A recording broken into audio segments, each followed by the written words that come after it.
पावन कार्यक्रम के संचालक आदरणीय भाई देशमुख जी,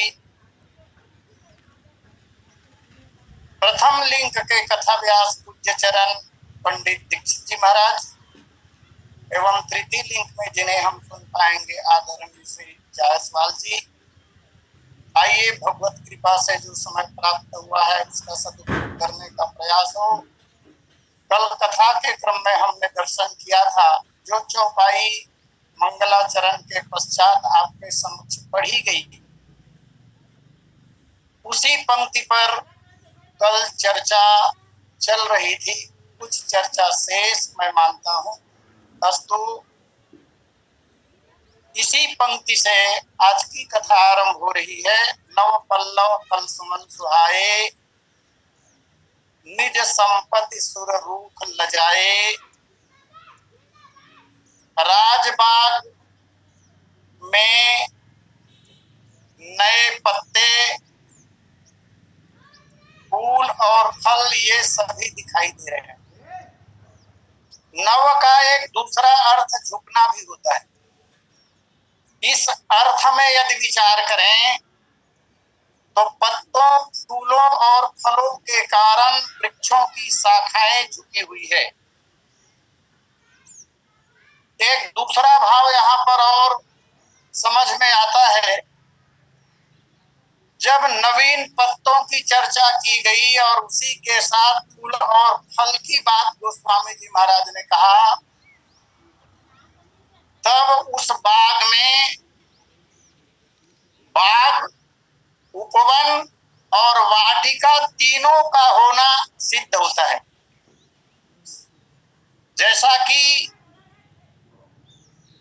बाग की विशेषताएं यद्यपि तीनों जगह कम या अधिक मात्रा में नए पत्ते, फूल और फल होते ही हैं, लेकिन अलग अलग स्थानों में अलग अलग वस्तुओं की प्रधानता होती है। जब यह कहा गया कि भूप बाग बर देखे जाई, तो स्पष्ट है भूप बाग अर्थात वह बाग है, बगीचा है। और आगे जो दोहा आएगा, अभी हम चर्चा कर रहे हैं दोहा 227 की अंगभूत 5वीं पंक्ति पर। दोहा 226 के पश्चात की 5वीं पंक्ति है ये, और आगे दोहे में आएगा परम रम्य आराम यह जो राम ही सुख देत। यह दोहा आएगा तो आराम जहां पर मिलता है ऐसे स्थान को उपवन कहते हैं। उपवन कहा जाता है उसे। तो इस राजबाग में यह बाग तो है ही, भूप बाग पर देखे जाई से बाग को सिद्ध किया। परम रम्य आराम यह जो राम ही सुख दे, ऐसा कहकर उपवन का होना सिद्ध किया गोस्वामी जी ने। आराम स्याद उपवनम कृत्रिम वन मेव तत्, इसे उपवन कहते हैं। तो यह उपवन भी है। और आगे चर्चा आएगी इसी प्रकरण में, एक सखी सिय संग बिहाई गई रही देखन फुलवाई। फुलवाई कहते हैं वाटिका को। यद्यपि पेड़ यहाँ भी होते हैं, लेकिन प्रधानता होती है पुष्पों की। इस दृष्टि से यदि देखा जाए तो बाग, उपवन और वाटिका ये तीनों वहां पर है। कुछ हिस्से में फूलों की अधिकता है, कुछ हिस्सों में फलों की अधिकता है, कुछ हिस्सों में नवीन पत्तों की अधिकता है। इस तरह यह राजबाग जनकपुर का सुशोभित हो रहा है, जहां भगवान पुष्प लेने के लिए पहुंचे। निज संपत्ति सुर रूख लजाए, इस पर 2-3 भाव कल मैंने निवेदन किया था। यहाँ के पेड़ों को देखकर कल्प वृक्ष भी लज्जित होता है। इसलिए लज्जित हो रहा है कि इस बगीचे में भगवान राम लखनलाल जी महाराज के साथ आ चुके हैं और कुछ क्षणों के पश्चात भगवती सीता भी आने वाली है। अर्थात श्री राम जानकी जी का दर्शन करने का लाभ इन वृक्षों को प्राप्त हो रहा है। यह सौभाग्य कल्प वृक्ष का नहीं है।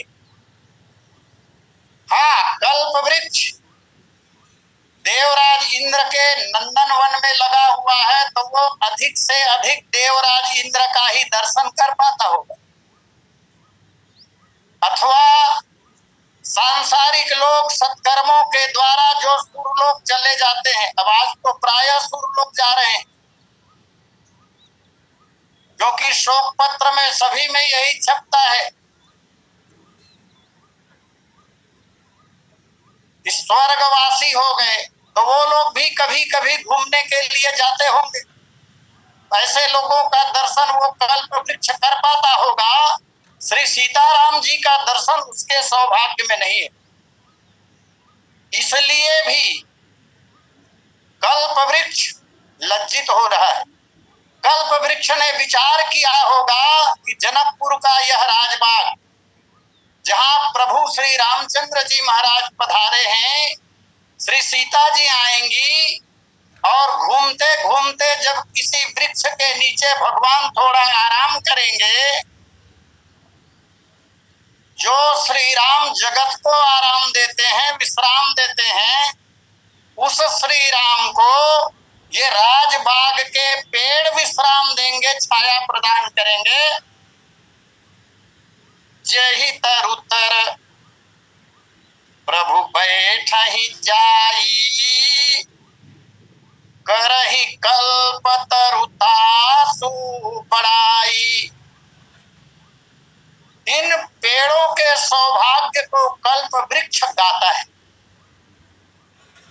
और जब बैठेंगे या चलेंगे भी तो किसी न किसी वृक्ष को या पत्तों को, फूलों को भगवान भी और श्री जी भी स्पर्श तो करेंगे ही स्वाभाविक रूप से। सबको नहीं, कुछ वृक्षों को स्पर्श करेंगे भगवान, अथवा पेड़ों की जड़ें जो फूली हुई हैं उनके पास से भगवान जब चलेंगे तो भगवान के चरणों का पावन स्पर्श जड़ों के माध्यम से उन वृक्षों को होगा। परशि राम पद पदुम परागा, तो मानति भूमि भूरि निज भागा। ऐसा सौभाग्य भी नंदनवन को भला कहाँ प्राप्त है, कल्प वृक्ष को कहाँ प्राप्त है। इसलिए भी कल्प वृक्ष लज्जित होने लगा। कल्प वृक्ष मांगने पर देता है, बिना मांगे कल्प वृक्ष देने वाला नहीं है। और मांगने पर जो देता है कल्प वृक्ष, वो नश्वर वस्तुओं को देता है। अनश्वर वस्तुओं को देने की क्षमता कल्प वृक्ष में नहीं है।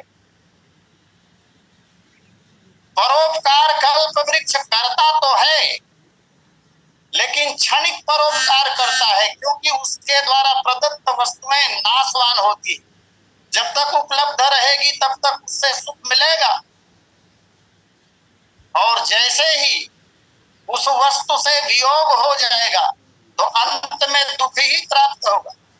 लेकिन जनकपुर के इस राजबाग के जो वृक्ष हैं वो सदा परोपकार में संलग्न रहने वाले हैं। इसलिए भी कल्प वृक्ष लज्जित होने लगा। एक भाव और मानस मनीषी लोग देते हैं कि कल्प वृक्ष हमेशा लौकिक वस्तुओं को देता है या प्राकृतिक फल को देता है, लेकिन इस राजबाग के जो वृक्ष हैं वो अलौकिक और अप्राकृतिक फलों को प्रदान करता है। यहाँ जाने पर भगवान राम की ओर प्राणी जो है वो 2 कदम निश्चित रूप से आगे बढ़ता है। श्री राम के अनुराग रूपी फल की प्राप्ति यह बाग करा देता है। इस अर्थ में भी निज संपत्ति सुर रूख लजाए। अच्छा, ये सभी वृक्ष जो जनकपुर के बगीचे में लगे हुए हैं, ये सब पृथ्वी से उत्पन्न है और श्री जानकी जी भी भूमिजा है, वह भी धरती से उत्पन्न हुई है।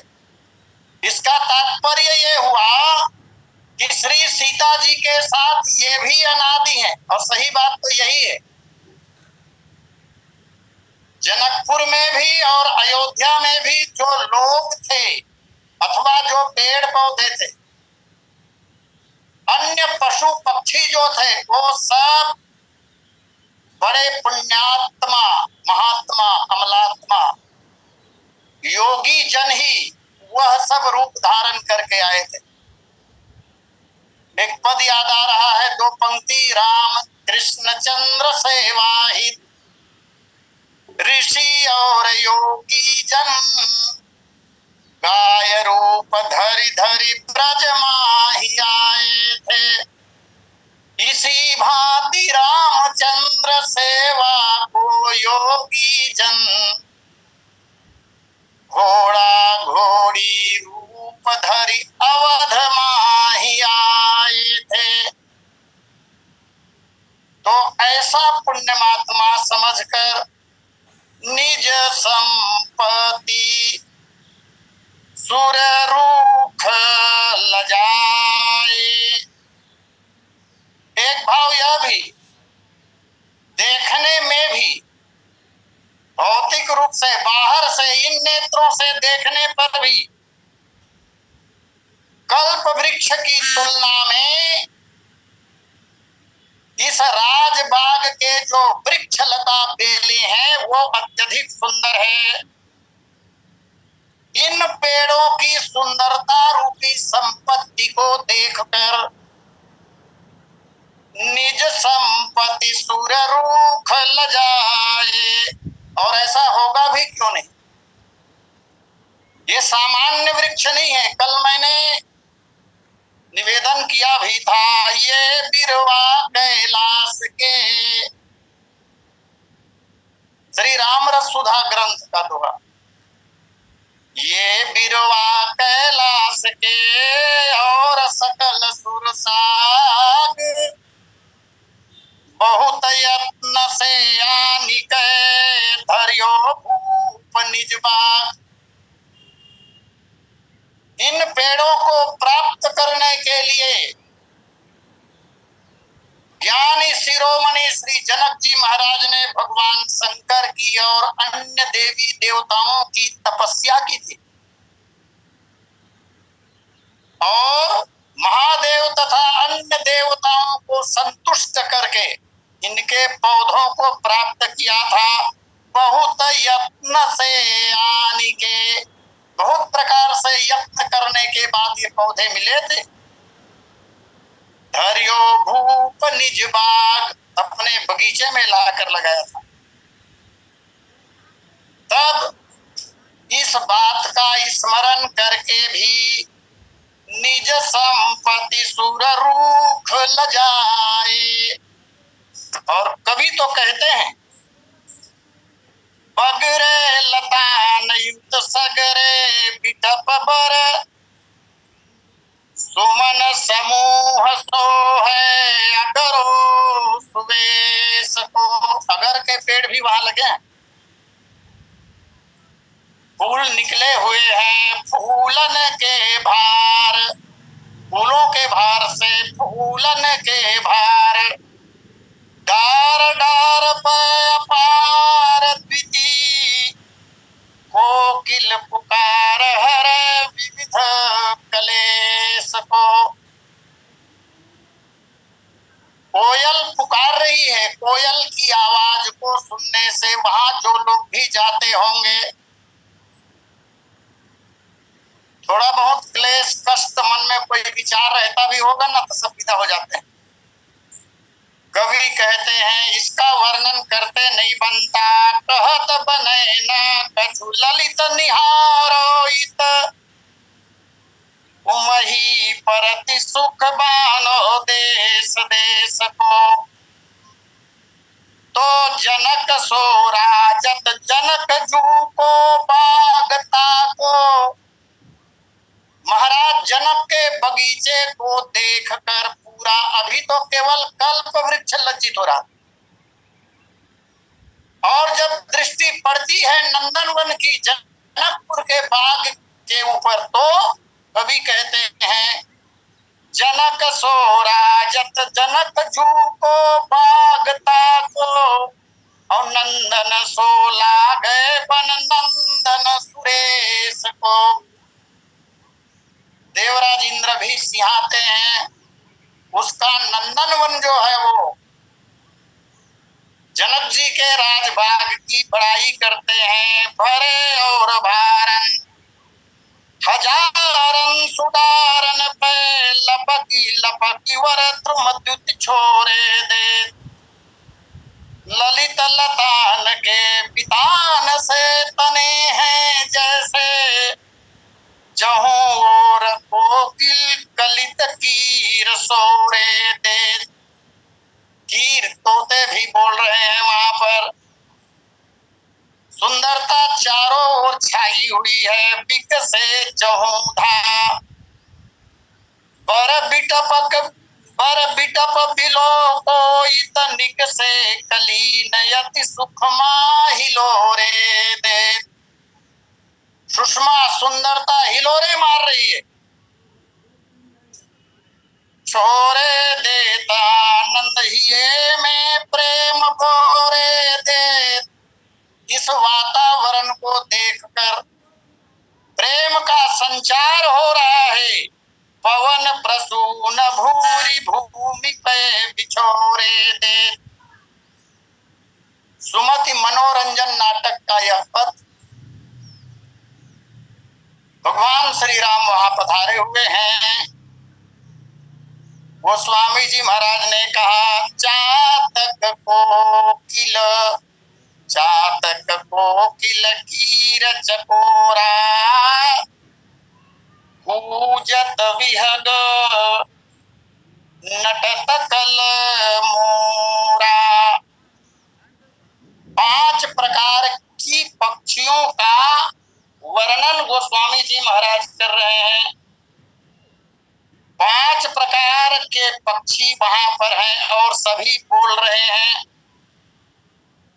एक तो कहा चातक, चातक कोकिल कीर चकोरा। चातक, फिर कोयल, पश्चात तोता और चकोर। पूजत विहग नटत कल मोरा। ये नटत शब्द जो है वो पाठ भेद है। कहीं कहीं मानस जी की प्रतियों में नटत के स्थान पर नचत शब्द प्राप्त होता है। अर्थ दोनों का एक ही है। चातक, कोयल, तोते और चकोर ये पक्षी बोल रहे हैं और मोर नाच रहा है, क्योंकि मोर की जो आवाज होती है वो तुलनात्मक दृष्टि से यदि देखें तो उतनी अच्छी नहीं होती जितना कि इन चारों पक्षियों का होता है। ये सभी पक्षी बाग की शोभा को, सुंदरता को बढ़ाने वाले हैं और उस बाग में इन पक्षियों के आ जाने से शोभा और भी बढ़ गई।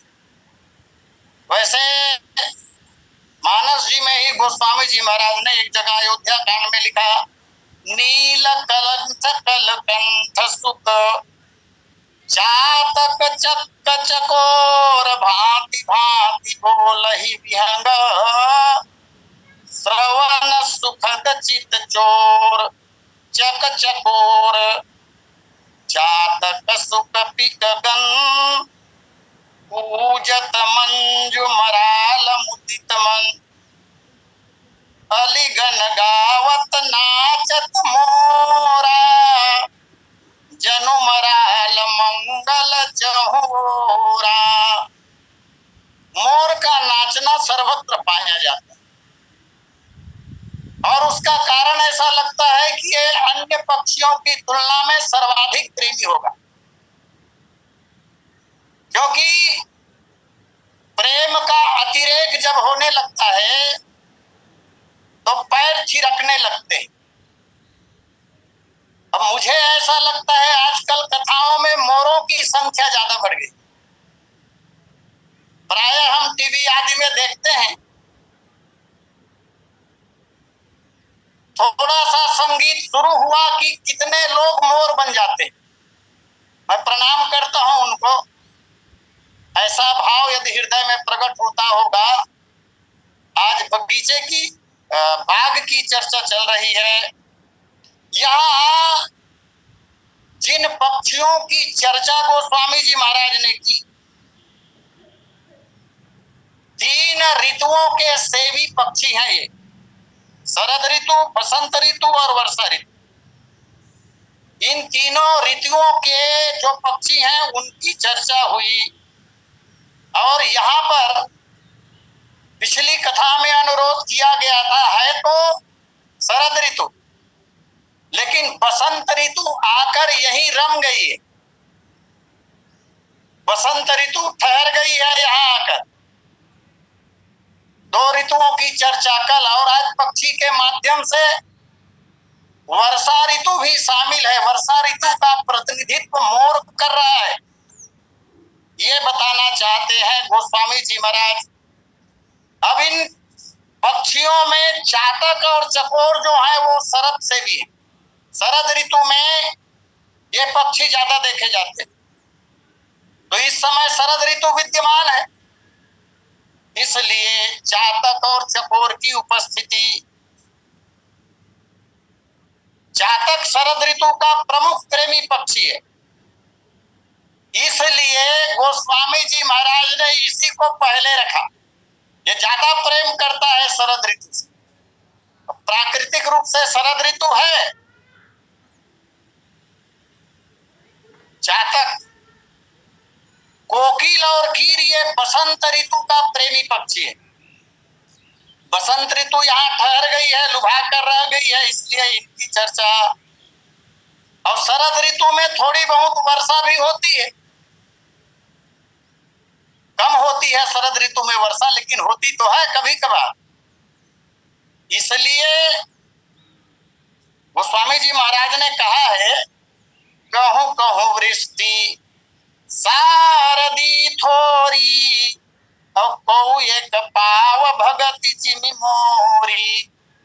कभी कभी वर्षा हो जाती है, इसलिए वर्षा ऋतु का पक्षी मोर यहाँ पर विद्यमान है। मानस के आचार्य लोग बड़ा सुंदर भाव देते हैं इस पर। वैसे राम भगत जगचारी प्रकारा, पक्षियों के रूप में ये कोई प्राकृत पक्षी नहीं है, ये भक्त ही है भगवान। इसलिए भगवान का दर्शन करने के लिए यहाँ पर आए। मानस जी में जब यह कहा गया कि भक्त 4 प्रकार के होते हैं, आर्थ, अर्थार्थी, जिज्ञासु और ज्ञानी, ये 4 प्रकार के भक्त कहे गए हैं। लेकिन यहाँ 5 प्रकार के भक्त दिखाई दे रहे हैं। चातक, कोकिल, कीर, चकोरा और नाचता हुआ मोर, 5 हो गए। तो श्री गीता जी में भी मानस जी की तरह ही 4 प्रकार के भक्तों की चर्चा है 7वें अध्याय में, जहां भगवान कृष्ण कह रहे हैं, हे अर्जुन चतुर्विधा भजन्ते माम जना सुकृतो नु अर्जुना, आर्तो जिज्ञासुरा सुरर्थार्थी ज्ञानी च भरतर्षभ। लेकिन अगले श्लोक में एक 5वें भक्त की भी चर्चा है गीता जी। यहाँ ज्ञानी कहा 16वें श्लोक में, और 17वें श्लोक में परम ज्ञानी शब्द आया है। ये परम ज्ञानी शब्द होने के कारण मानस के बहुत से आचार्यों ने 5 प्रकार के भक्त माने। 5 प्रकार के भक्त। तो 4 प्रकार जब कहा गया, आर्थ, जिज्ञासु, अर्थार्थी और ज्ञानी, तो 5वां भक्त जो है वो वास्तव में प्रेमी भक्त ही है, जिसे हम निष्काम प्रेमी कहते हैं। प्रथम 4 प्रकार के जो भक्त होते हैं उनको किसी ना किसी रूप में भगवान से कुछ ना कुछ चाहिए ही, परंतु शुद्ध भक्त जो होता है, गीता जी की व्याख्या में इस भक्त को शुद्ध भक्त कहा गया, अथवा अन्य स्थानों में इस 5वें भक्त को निष्काम भक्त कहा गया। इस निष्काम भक्त की सन्निधि प्राप्त करके अन्य 4 प्रकार के जो भक्त होते हैं वह भी निष्काम भक्त बन जाते हैं। ये इसका महत्व। यहाँ पर राजबाग में जो 5 प्रकार के पक्षी हैं वो दिख तो रहे हैं पक्षी, लेकिन है भक्त। आइए विचार करें गुण धर्म के आधार पर ये कौन कौन हो सकते हैं या कौन कौन है। ये चातक के रूप में आने वाला भक्त कौन? तो ऐसा कहा जाता है कि यह और कोई नहीं, गोस्वामी तुलसीदास जी महाराज। गोस्वामी जी महाराज ही चातक पक्षी के रूप में प्रभु का दर्शन करने के लिए, माता जी का दर्शन करने के लिए पधारे हैं। दोहावली, एक भरोसो एक बल, एक आस विश्वास, तव एक राम घन श्याम हित चातक तुलसीदास। चातक के रूप में गोस्वामी जी महाराज वहां पधारे हुए हैं। और वैसे मानस जी के संदर्भ में विचार करें तो गोस्वामी जी महाराज अथवा सुतीक्षण जी महाराज भी इसी श्रेणी में आते हैं। सुतीक्षण जी महाराज के संबंध में गोस्वामी जी महाराज ने जो बात कही, एक बानी करुणा निधान की, सो प्रिय जाके गति नयान की। जैसे चातक की भी एक ही वाणी होती। चातक केवल स्वाति नक्षत्र का जल ग्रहण करता है, गंगा जल का भी त्याग कर देता है। इसी तरह लक्षण के आधार पर, प्रकृति के आधार पर, प्रवृत्ति के आधार पर यदि देखें तो सुतीक्षण जी महाराज भी चातक हो सकते हैं। अविरल भक्ति है इनके मन में। और जब इन्होंने सुना कि भगवान आ रहे हैं, ये दौड़ते हैं। कथा आप जानते हैं, बहुत संक्षेप में निवेदन करूं। मार्ग में बैठ गए, नेत्र बंद करके भगवान ने थोड़ी परीक्षा ले ली। और भूप रूप तब राम दुरावा, हृदय चतुर्भुज रूप दिखावा। चतुर्भुज स्वरूप का दर्शन करा दिया। ये हड़बड़ा गए, क्योंकि इनकी भक्ति विभुजधारी श्री राम में है, ये चतुर्भुजी कैसे आ गया? ये है चातक वृत्ति। तो गोस्वामी जी महाराज भी चातक हैं और सुतीक्षण जी महाराज भी चातक हैं। चातक कोकिल। अब यहाँ पर कोयल बन के कौन आ गए होंगे? तो आइए चले राम रक्षा स्तोत्र, जहां बुद्ध कौशिक ऋषि ने लिखा, पूजन्तम राम रामेति मधुरम मधुराक्षरम, आरुह्य कविता शाखाम वंदे वाल्मीकि कोकिलम। महर्षि वाल्मीकि जो है वो ही कोयल कहलाते हैं। तो यहाँ कोयल के रूप में, कोकिल के रूप में वाल्मीकि जी महाराज विराजमान है। कीर चकोरा, कीर कहते हैं तोता को। तोते के रूप में और कोई नहीं, स्वयं शुकाचार्य जी महाराज, शुकाचार्य सुखदेव मुनि,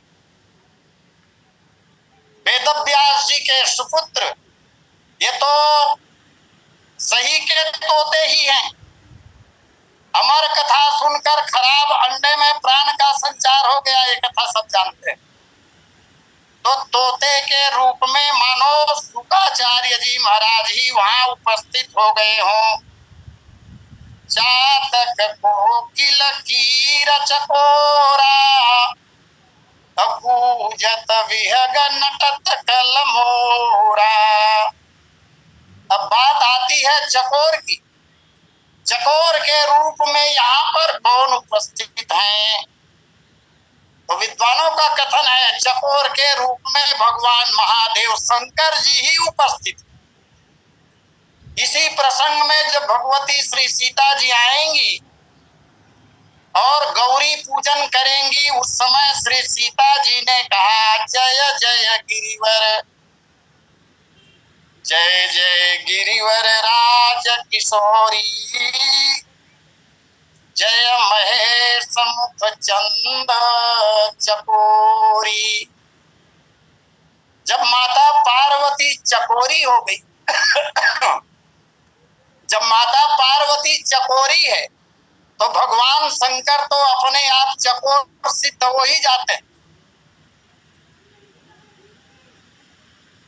चातक कोकिल कीर चकोरा, पूजत विहग नटत कल मोरा। मोर के रूप में प्रेमी मानस के मर्मज्ञ विद्वानों का ऐसा मत है कि और कोई नहीं, देवर्षि नारद जी ही आ गए थे। देवर्षि नारद यही मोर बनकर आए हैं। देखिए बरसात का समय जब आता है, काले घने बादल आसमान में छा जाते हैं, तो उसे देखकर मोर नाचता है, अपने आप को संभाल नहीं पाता। इसी तरह देवर्षि नारद भी भगवान का जो सांवला स्वरूप है, श्याम रंग है, उसके बड़े प्रेमी हैं। मयूर नाचता है, एक निवेदन करूं, मयूर जब नाचता है तो अपने पंख को गिरा देता है, अर्थात पक्ष का त्याग कर देता है।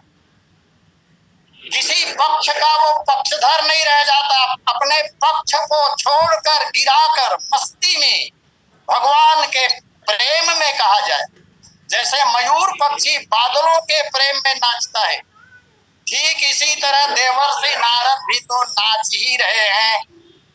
देवर्षि नारद का नाचना क्या, एक तो महती नामक वीणा बजाते हैं और वीणा के तारों में देवर्षि नारद की उंगलियां नाचती ही तो है।